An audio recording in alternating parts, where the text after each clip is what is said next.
¿Algo mal? Bueno, este es mi conflicto de intereses y vamos a ver algunas cosas para ponernos rápidamente de acuerdo. ¿Qué enfermedades del tejido conectivo son las que tienen compromiso pulmonar? Bueno, en realidad prácticamente todas las enfermedades del tejido conectivo pueden generar compromiso pulmonar. Estamos hablando de la situación en la que una persona, generalmente una mujer, o sea, una persona superior, tiene una enfermedad del tejido conectivo conocida, ¿no? O sea, es una situación distinta que aquella enfermedad intersticial en la que uno sospecha que puede haber alguna enfermedad inmunológica, pero que no tiene una enfermedad conocida del tejido conectivo. Pero aún dentro de las enfermedades del tejido conectivo, todas las enfermedades del tejido conectivo no son iguales, son diferentes y vamos a tratar de resaltar algunas de esas diferencias. En primer lugar, y visto desde la perspectiva de los neumonólogos, la primera, por supuesto, a considerar es la esclerodermia.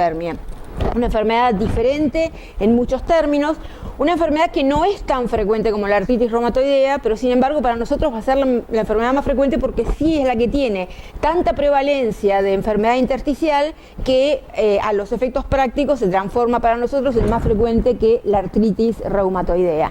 ¿Por qué es diferente? Porque tiene distinta prevalencia, distinta histología y sobre todo distinto nivel de evidencia. La prevalencia, casi 80% de las pacientes en algún momento desarrollan una enfermedad intersticial, en algunas clínicamente relevante, en otras no.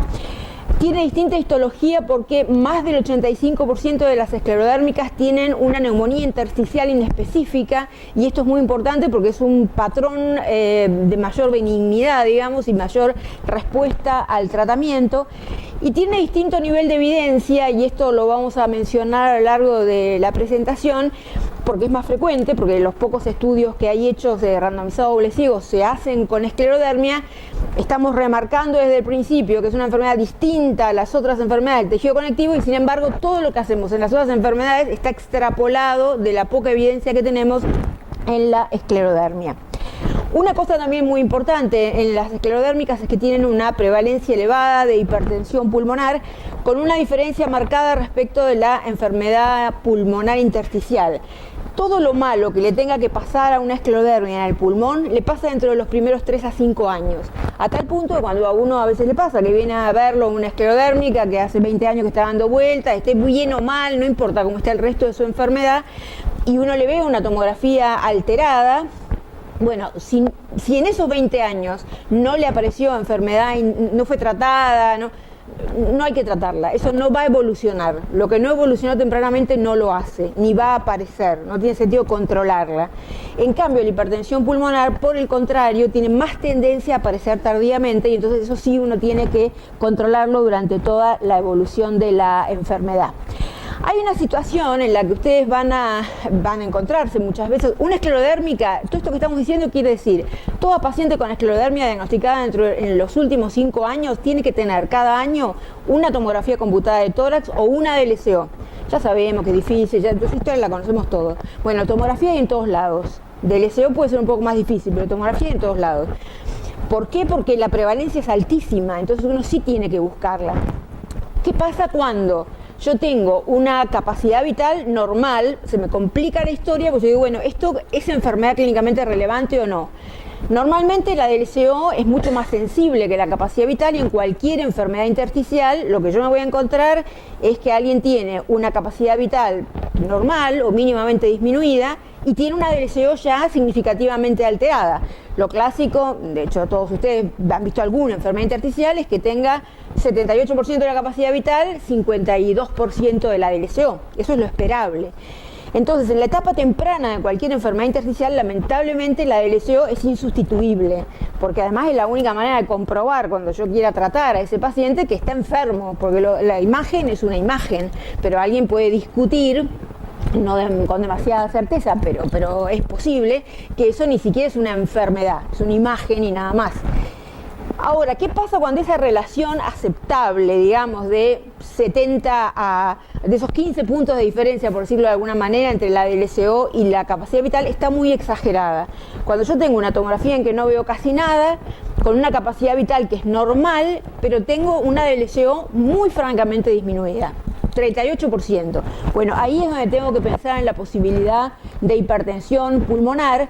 Si yo le hago un eco y en el eco no se ve la hipertensión pulmonar, recuerden que el eco es muy operador dependiente. Ustedes hagan la prueba 3 veces en el día, muestren el eco a 3 operadores distintos, les van a decir cosas distintas. Y que el eco sirve cuando uno tiene presiones de la pulmonar muy altas. Entonces, si alguien que tiene 100 de presión en la pulmonar, es difícil que tenga un eco normal, pero no en otras circunstancias. Entonces, si yo tengo una situación de alto riesgo, porque es una esclerodermia, alta prevalencia, tiene una DLCO muy baja, que no se justifica por la tomografía computada o por la relación que tiene con la CBF, eso justifica un cateterismo. Porque a diferencia de la enfermedad pulmonar, la verdad es que en estas hipertensiones pulmonares, que son medio como las del grupo 1, aunque sean asociadas a enfermedades de tejido conectivo, el tratamiento mejora. Mejora la supervivencia, pero además mejora notablemente los síntomas. Entonces es importante descubrirla y tratarla.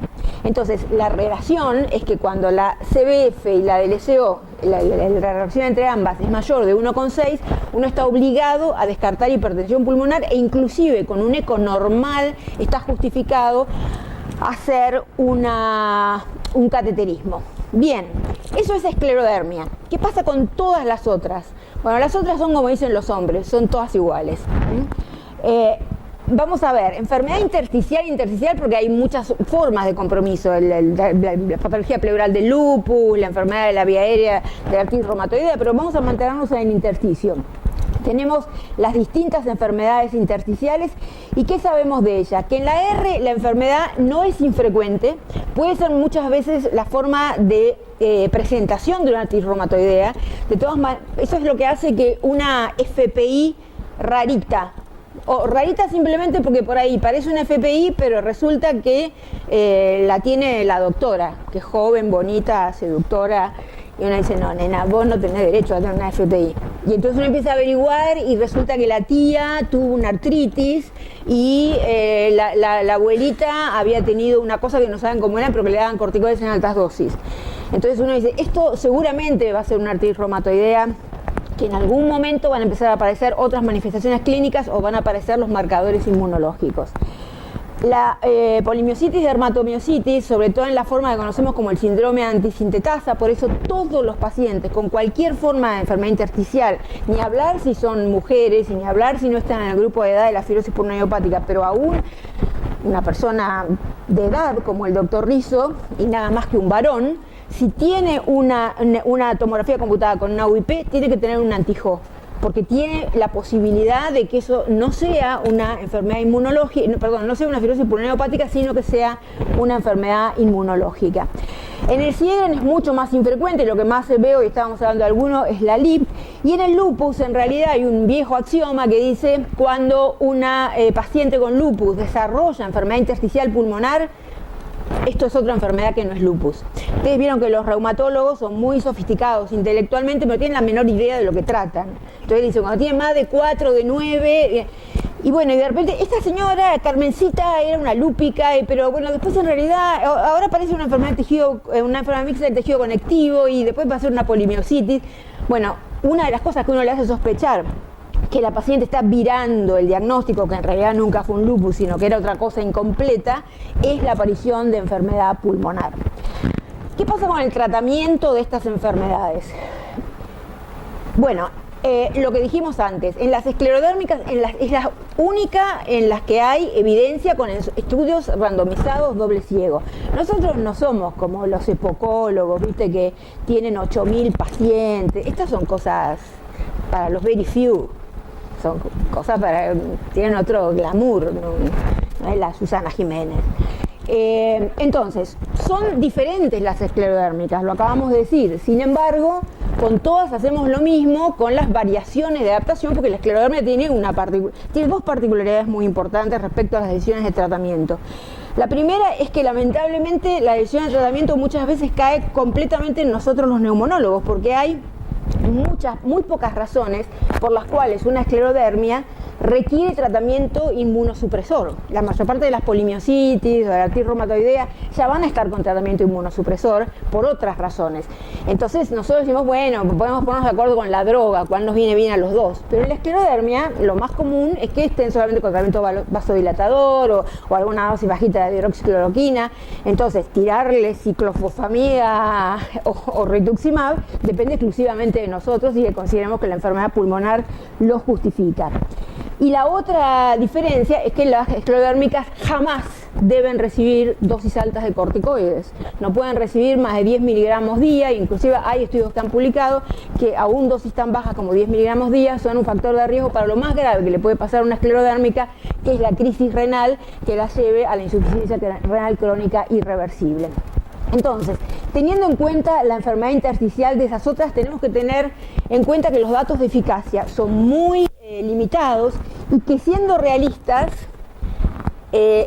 lo que uno puede el objetivo que uno tiene es que la enfermedad no se deteriore. Son pocas las veces que uno obtiene mejoría y en general, como en casi todas las enfermedades de este tipo, excepto algunas excepciones, la función pulmonar que se perdió y no se va a recuperar. Y entonces uno tiene que hacer un costo-beneficio de cuánto daño va a hacer con las drogas en función de cuánto es lo que va a mejorar para tomar la decisión de tratamiento cada vez. Uno trata entonces de buscar eso que acabo de decir, identificar la reversibilidad, qué tantas posibilidades tiene de revertir esta enfermedad que estoy viendo, como para decir cuánto le voy a ofrecer de riesgo a este paciente o a esta paciente generalmente para que se justifique. Y esto pasa hoy en día básicamente por la tomografía. Si ustedes ven esta tomografía, no sabemos lo que es, ¿no? Pero sí sabemos que esto está todo roto, esto no tiene arreglo. Esto es la cicatriz, es el cuello de Carlitos Tevez. Entonces uno, aunque no se dedique a la biología, dice, esto con una pastillita no se arregla.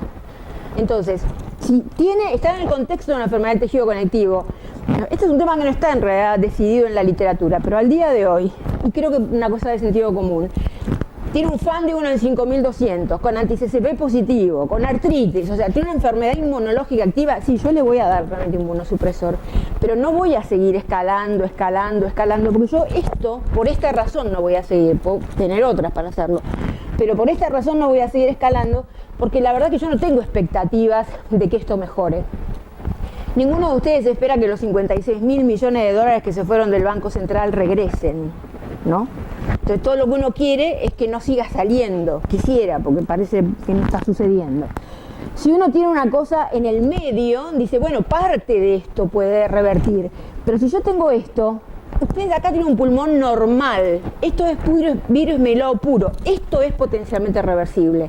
Entonces no me importa cuál es la histología, si esto es una enfermedad inmunológica, y en realidad, aunque no lo fuera, pero encima si es una enfermedad inmunológica, que es potencialmente reversible desde el punto de vista radiológico, le voy a dar con todo, porque es como los residentes, algunos uno los ve en primer año y dice, bueno, uno hace el esfuerzo, pero ya al poco tiempo sabe que todo lo que podemos tratar es que termine la residencia sin matar a nadie. Hay otros que uno dice, este tipo puede llegar a cualquier lado, y bueno, a ese tipo es el que uno más lo tortura, porque sabe que puede llegar a cualquier lado. Entonces acá la tortura consiste en darle corticoides si no funciona ciclofamida, si no funciona rituximab y si no funciona sirolimus. Pero le vamos a dar mucha inmunosupresión porque esto teóricamente tiene que ser reversible. Entonces la guía o la esperanza es tratar lo tratable y ver cómo va evolucionando. ¿Cómo decidir el tratamiento? Si hay muchos virus esmerilados sin retículo y en ese caso tratar, como decíamos recién, con convicción. ¿Qué evidencia tenemos sobre qué esquemas de tratamiento utilizar? Las pacientes con compromiso pulmonar en general tienen que recibir tratamiento. El reflujo es importante porque aunque no está definido si eso no es un factor causal, pero aparentemente al menos los pacientes que tienen síntomas tienen peor pronóstico y progresión de la enfermedad más rápida cuando tienen reflujo no tratado. El objetivo del tratamiento es detener la progresión, como dijimos, y si hay enfermedad estable, si yo tengo una paciente que venía, o sea, eso pasa ahora, los reumatólogos los hemos evangelizado, se les movió el chip, esclerodermia, tomografía computada, le hacen la tomografía computada y el radiólogo informa, alguna cosa poco definitiva, pero dice que hay alguna cosa. Un año, al año siguiente se la vuelven a hacer, al año siguiente se la vuelven a hacer. Ahora nunca hacen nada. Entonces te cae a vos porque de repente la paciente fue a la guardia, tiene tos y catarro, y alguno vio la tomografía, se asustó y dijo, vaya a ver a un neumonólogo, y te viene con 4 años de tomografía computada en que no se movió para nada la tomografía, ni se movió la función pulmonar. ¿Esa paciente hay que tratarla? Y probablemente no. Uno diría, ya que espero 4 años, esperemos 5, si los valores están estables, y ahí decidimos si es que no hay que tratarla, porque lo que no evolucionó ya no va a evolucionar. Era una mala decisión al principio no haberla tratado, pero bueno, cuando uno lo ve con el diario del lunes, probablemente terminó saliendo bien. ¿A quiénes entonces hay que tratar? Enfermedad de menos de 4 años, enfermedad severa, porque ahí yo no puedo esperar a ver qué pasa, porque si viene una paciente que tiene 52% de la capacidad vital, 30% de la DLCO, no puedo perder nada, porque si yo pierdo, por más que en la observación para ver si esto es progresivo, pierda un 5 o 6%, los pacientes, eso decía Atul Wells cuando vino la última vez a Buenos Aires, dice, cuando llegan al 12% de la DLCO se mueren. Nosotros nos cagábamos de risa, parecía una cosa, pero dice, sí, con 12% se mueren. Nadie que tiene 12% no se muere dentro de los próximos pocos meses. Nos vamos a empezar a fijar, porque probablemente tenga razón. O si no, cuando hay evidencia de deterioro, por ahí los valores no son malos, pero ya tiene un par de valores y uno ve que hay alguna diferencia. Admito que estas cosas, como uno está buscando diferencias sutiles, va a ser difícil que las pueda capturar con la capacidad vital, porque como decíamos, es como los varones, ¿no? Medio lenta para la respuesta. Entonces, ahí la DLCO es útil, con el problema que tiene la DLCO, que es un método con mucha variabilidad técnica. Entonces, yo no voy a tomar la decisión de darle a alguien ciclofosfamida, porque con una sola DLCO, en la anterior tenía 18,7 y ahora tiene 18, y entonces digo, está bajando la DLCO, hay que darle ciclofamida. La verdad que uno le pide por lo menos un tercer punto, como para ver que sí hay una tendencia, porque insisto, la DLCO es un método, aún en el mismo equipo, aún hecho por gente muy responsable, que trabaja muy bien, es un método que no tiene un nivel de precisión, que con diferencias pequeñas en una sola muestra, a uno le permite tomar una decisión importante. Pero si yo veo que cada 3 meses le hago una DLCO y tengo 3 puntos que me construyen una curva descendente, bueno, entonces ni hablar, eso amerita tratamiento. O si tengo una TAT con mucho compromiso inflamatorio. Si yo veo esa tomografía que vi antes, eso es tratable, porque eso se tiene que ir, y entonces eso requiere tratamiento. Entonces, ¿de dónde sale el esquema de tratamiento? O sea, darle un poquito de cuantificación a esto que yo acabo de decir. Nicole Goh, que en ese momento era una becaria rotante del Brompton Hospital, hizo este esquema que en líneas generales, lo que dice, no en líneas generales, el mensaje es, un paciente tiene enfermedad extendida, esto es para la esclerodermia, pero después nosotros lo usamos para todo, que probablemente no sea del todo cierto. Una esclerodérmica tiene enfermedad pulmonar extendida cuando tiene más del 20% de afectación en la tomografía y o menos del 70% de la capacidad vital. Acá no metemos la de lesión. Entonces, lo bueno que tiene esto es que este criterio más o menos del 20% tiene un grado de acuerdo muy importante. Hubo muchos intentos de cuantificar la tomografía que requerían software muy costosos y el grado de acuerdo, no sé, un capa de menos 20. Esto no, cuando lo hicieron, inclusive lo compararon entre radiólogos expertos y entre radiólogos en entrenamiento, si bien en hospitales así dedicados al tema, el grado de acuerdo, es decir, tiene más del 20%, menos del 20% es muy alto. Entonces eso lo transforma en una cosa práctica, porque si no las cosas que son tan complicadas que no las pueden hacer más que los centros de referencia internacional, en la práctica no sirven para nada. ¿Sobre qué se basa esto? Sobre ver que esa definición de extendida versus limitada genera diferencias de supervivencia. Los pacientes que tienen enfermedad extendida se mueren más, entonces requieren tratamiento. El concepto general de manejo de todas estas enfermedades es el mismo que tienen los reumatólogos para las enfermedades reumatológicas. O sea, una fase de ataque o de inducción y una fase de mantenimiento. Que la fase de ataque en general va a ser con altas dosis de corticoides y muchas veces se elige, aunque no sea imprescindible, por una serie de razones que tienen su sustento en la literatura, hacer corticoides intravenosos. Por el tema de utilizar la vía no genómica de los corticoides, y el mantenimiento, que la droga madre siempre son los corticoides, excepto cuando no se pueden usar, por lo menos de inicio, y después algunas otras drogas como la satioprina o el micofenolato que vamos a ver ahora. Siempre teniendo eso en cuenta, una paciente con enfermedad del tejido conectivo es una paciente con una enfermedad sistémica. Estas son pacientes que pero de ninguna manera las puede manejar el neumonólogo solo, pero no es que en general tienen un reumatólogo, pero además uno tiene que estar en contacto con el reumatólogo, porque toman muchas drogas, toman drogas que nosotros no necesariamente conocemos bien, porque además el mercado reumatológico es muy activo y muy variable, tienen muchas toxicidades, muchas comorbilidades y por lo tanto hay que hablar con el reumatólogo, es un médico finalmente el reumatólogo, y ponerse de acuerdo. Entonces, como decíamos, la evidencia está solamente en la esclerodermia, las expectativas de reversibilidad, y estas son todas las drogas que tenemos para manejar. Los corticoides son una porquería, pero son una droga maravillosa. Y además tienen una cosa que nos conocemos de toda la vida. Entonces uno sabe qué es lo que espera que pase con los corticoides. Porque si uno empieza en una enfermedad cuya evolución no conoce a tratar con una droga que no está tan desarrollada en la literatura, uno después no sabe si la falta de respuesta es porque le di micofenolato en vez de corticoides o porque en realidad esto es una enfermedad poco reversible. Entonces, ¿cuándo puedo? Que siempre, excepto en la esclerodermia, bueno, los pacientes son diabéticos intratables o esas cosas que tiene a veces la gente. Yo le doy corticoides, veo cómo se comporta con los corticoides, como no la puedo dejar eternamente con altas dosis de corticoides porque voy a terminar aplastándola, ciega, hipertensa y todo lo demás, o lo que más le importa a las pacientes, gorda y redonda.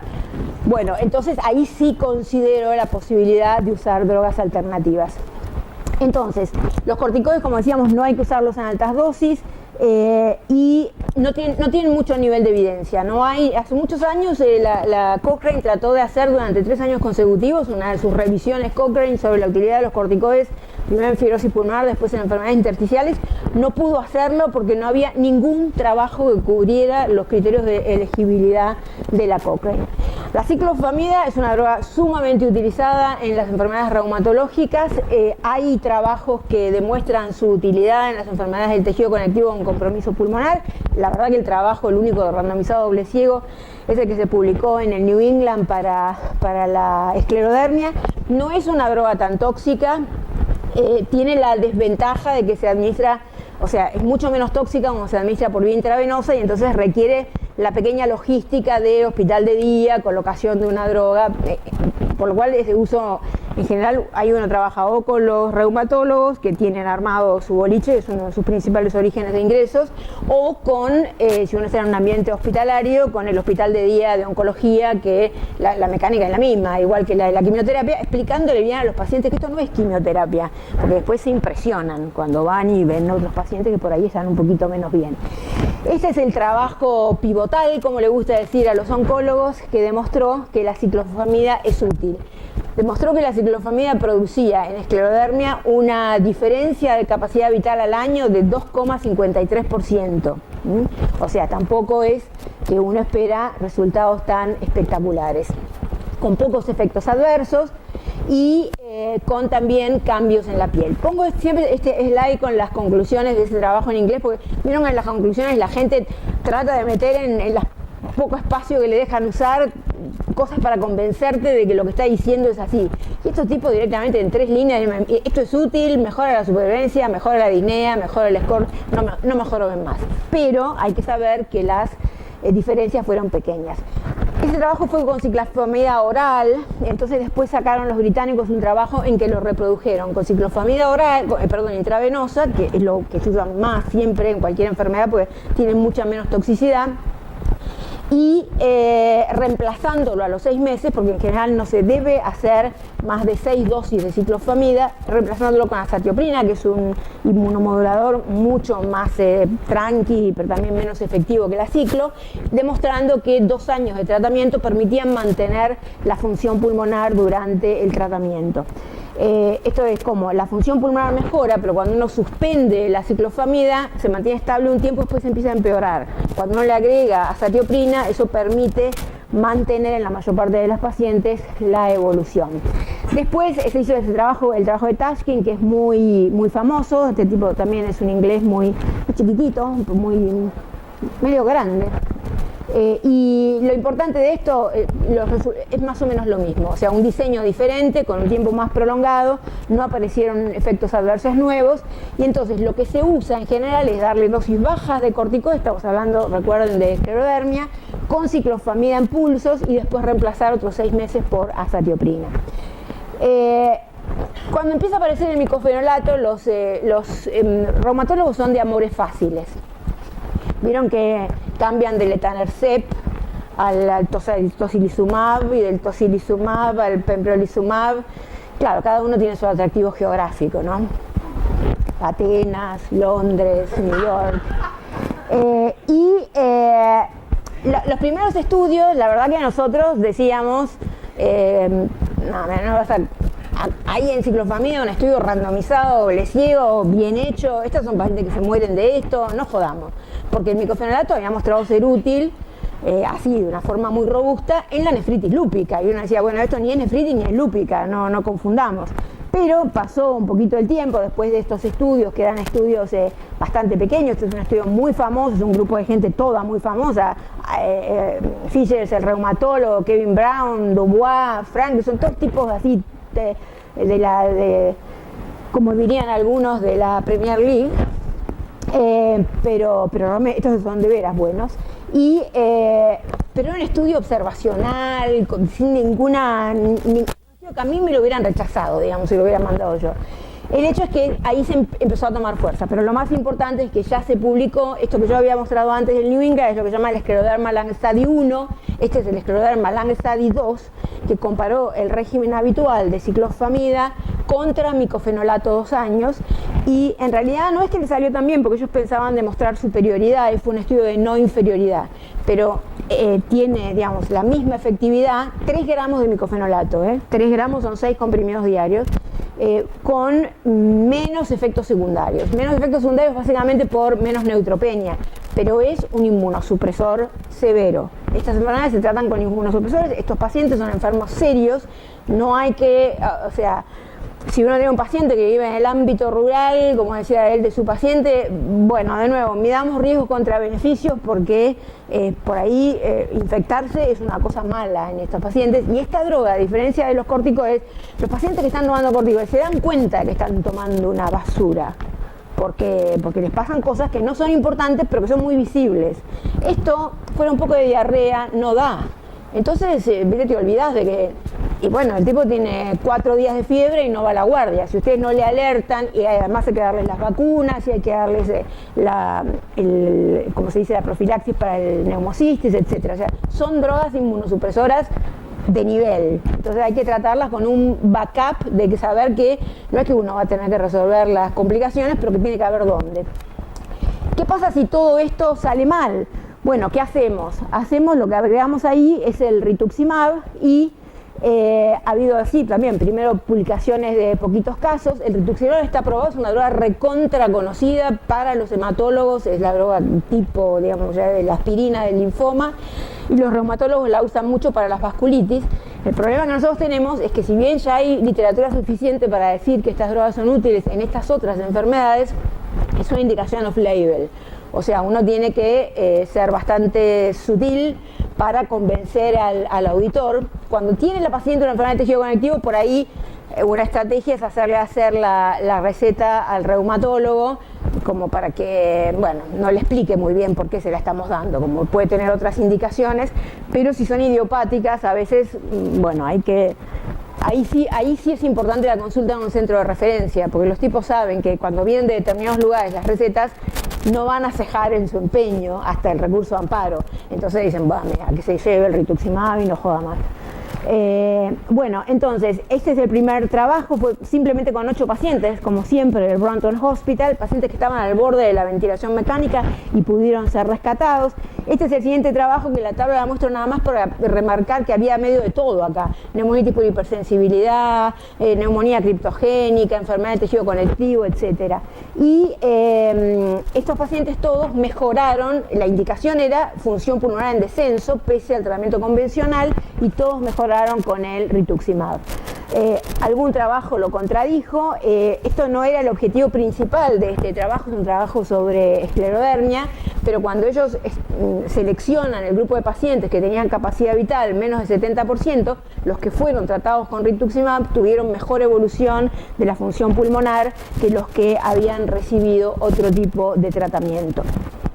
Para quienes no ven estos enfermos habitualmente, uno dice rituximab y a todo el mundo dice, no, pero bueno, eso es como darle quimioterapia. Bueno, darle quimioterapia tampoco es un drama, porque si la pueden dar los oncólogos, como habrán visto, fuera de manejar muy bien las cuentas bancarias, no es que no son físicos de alto nivel, ¿no? Y lo pueden hacer. Las reacciones son moderadas, son mucho menos en todas las enfermedades no linfoma. Los efectos realmente serios del rituximab, que básicamente es esto de la leucoencefalopatía, se han visto solamente en el tratamiento de los linfomas y tienen que ver con eso, con la destrucción masiva de células neoplásicas y no con la droga en sí misma. Entonces, digamos que de todos los estudios que hay, las complicaciones son pocas y las complicaciones serias están presentes solamente en los pacientes tratados por linfoma. Es una droga segura, yo les diría, en mi experiencia, es más fácil manejar el rituximab que manejar la ciclofamida. Los pacientes la toleran perfectamente durante la infusión y realmente no tienen efectos secundarios importantes. Me parece que esto está agonizando. De hecho, nuestra experiencia, nosotros estamos creo que en los 50 pacientes, los pacientes mejoran muy poquito la capacidad vital o no la mejoran en promedio un 15% de la LCO. Nosotros somos gente modesta.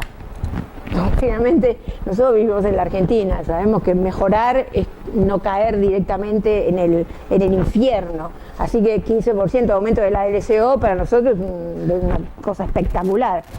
Pero yo tengo que decir que lo que a medida que van pasando los años, y esto tiene evolución, esta respuesta también es transitoria, ¿no? Y uno dice, bueno, la dosis del esquema de rituximab es hacer 3 dosis, día 1, día 15, día 120. Si la función pulmonar empeora, se pueden hacer refuerzos a los 6 meses. Esa última parte no está escrita, es lo que hacen los reumatólogos con las vasculitis, es una mera copia experimental. Pero lo que uno ve es que con el tiempo, esa tomografía que tenía mucho virus esmerilado va apareciendo más componente fibroso y ahí uno empieza a anticipar que hay un momento en que ya no tiene más sentido darle inmunosupresores y por ahí lo que se va a venir es el uso de los antifibróticos para las enfermedades también de este tipo.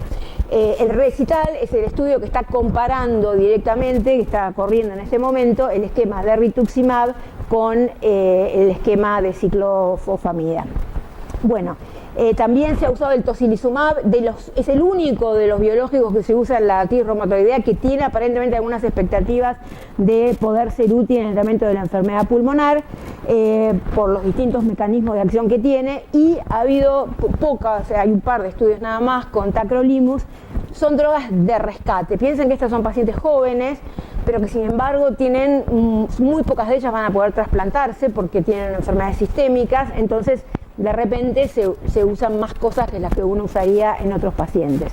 Entonces, esto era para mostrar nuestra experiencia, pocas complicaciones con el uso ni de la ciclofamida ni del rituximab. No hay que tenerle miedo a estas drogas, pero bueno, son drogas que requieren experiencia. Entonces, ¿cuándo las trato? Cuando tengo la más mínima duda de que tengan compromiso inmunológico y que tengan actividad de enfermedad, tratamiento inmunosupresor. ¿Para quién? ¿A cuál de las pacientes con enfermedad y enfermedad pulmonar? A todos y todas. Porque la enfermedad pulmonar, yo me repito porque ya soy grande y entonces la gente vieja repite las cosas. Hasta Roccoroni repetía lo que decía. Las enfermedades intersticiales saben hacer una sola cosa y es empeorar. Así que no esperen, porque si esperan, lo único que van a hacer es haber perdido más, algo que no pueden después recuperar. Aún si es una neumonía intersticial usual, como les decía, este es un tema que está en duda, pero por el momento uno diría que los efectos adversos de las drogas son relativamente bajos. No más de 6% de los pacientes tienen que abandonar la droga por efectos secundarios. Me estoy refiriendo a la ciclofamida, básicamente en el rituximab. Nosotros tuvimos una sola paciente y no era de estos, era una vasculitis de Churgi-Strauss, ahora está con mepolizumab. Los pacientes toleran el tratamiento y entonces en enfermedades que son fatales, los pacientes se mueren de esto cuando tienen esto, uno está autorizado a usar tratamiento inmunosupresor. Si empeoran, si le di toda esta batería, me peleé con todos los auditores, conseguí todas las drogas y sigue empeorando, bueno, por ahí uno tiene, cuando la tomografía se va transformando en esto, tenía mucho virus Merlo al principio, pero ahora es esto, y uno en un momento dice, bueno, quizás ahora sí es el momento de los antifibróticos. ¿Están aprobados? No. Hay estudios que ya terminaron de reclutar, que probablemente para el próximo europeo estén los resultados, y seguramente esto va a ser patrimonio del tratamiento antifibrótico. Por el momento no lo ves. Nosotros tenemos algunos pacientes tratados, aceptada, qué sé yo por qué, aceptada como droga off-label, la pirfenidona en estos pacientes. Yo tengo 2 artritis reumatoideas, una esclerodermia y una IPAF, y se le dieron la droga, pero probablemente sea eso lo que se venga. ¿Por qué? ¿En qué se basa todo esto? En que, bueno, no voy a mostrar toda la evidencia porque se ha hecho largo, pero hay estudios experimentales en marcha, lo mismo con el nintedanib, tanto para esclerodermia como para un concepto que se ha acuñado ahora, que es enfermedades fibrosantes no FPI. O sea, algo que es fibrosante, que no cumple todos los criterios de FPI, porque, por ejemplo, tiene una enfermedad de tejido conectivo, pero que uno sabe que tiene un comportamiento de enfermedad fibrosante. Mientras tanto, las usaría, bueno, yo les acabo de decir lo que yo haría. Si tengo una paciente o un paciente con un curso desfavorable, creo que sí, que vale la pena probarlo. Son drogas, los antifibróticos, de bajo nivel de toxicidad si uno lo compara con todo lo que le hizo antes. Los antifibróticos tienen muchos efectos adversos, pero los efectos adversos no matan a nadie. Con rituximab, yo con rituximab no maté a nadie. Con corticoides, tanto ustedes como yo, hemos matado todos a algún paciente. Absoluta y directa responsabilidad nuestra. El primer candidato, neumonía por neumocistis, pero de ahí para abajo, más de uno. Entonces, comparado con eso, la pirfenidona, el único problema que tiene es el costo. No tiene racionalidad de excluir estas enfermedades fibrosantes, no FPI, pero a veces hay que tener en cuenta que a pesar de todo, estos pacientes